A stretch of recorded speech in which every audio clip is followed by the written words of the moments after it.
Assurance this evening from the Minister of National Security, Dr. Horace Chang, that the measures being used by the police in Clarendon should start bearing fruit soon, with a downturn in criminality likely within a few weeks. The promise came during a tour of the parish on Friday, where he outlined a range of measures being utilized to halt the increase in gang activities in the parish. We have more in this report from TVJ's Dwayne Anderson.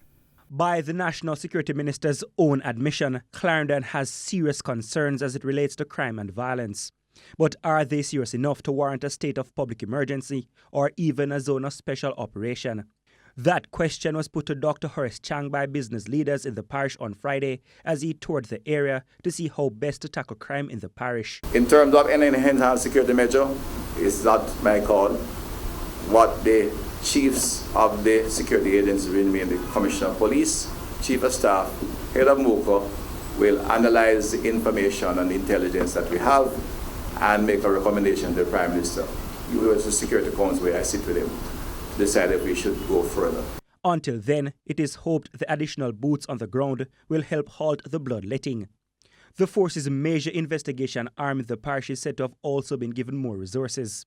As for the increased use of CCTVs for added surveillance of Maypen, that is being discussed with businesses to see how their private networks can be synchronized with the state's system. But perhaps the Security Minister's grandest plan is the proposed construction of a facility along the southern belt of the parish.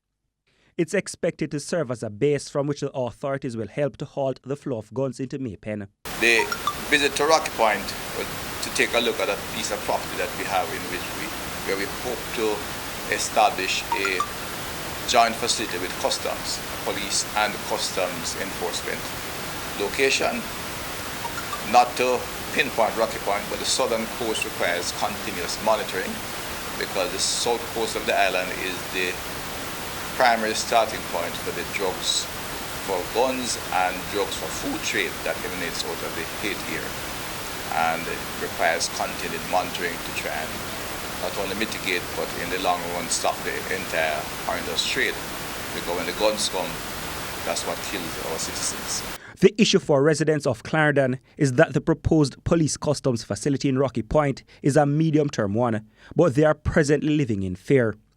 The Minister of National Security, however, is assuring the citizens relief from the gangsters is coming.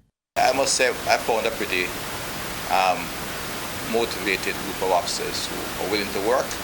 They feel challenged, but their leaders are working together to try and get a stronger response, and I expect to see effective response over the next few weeks in Clarendon.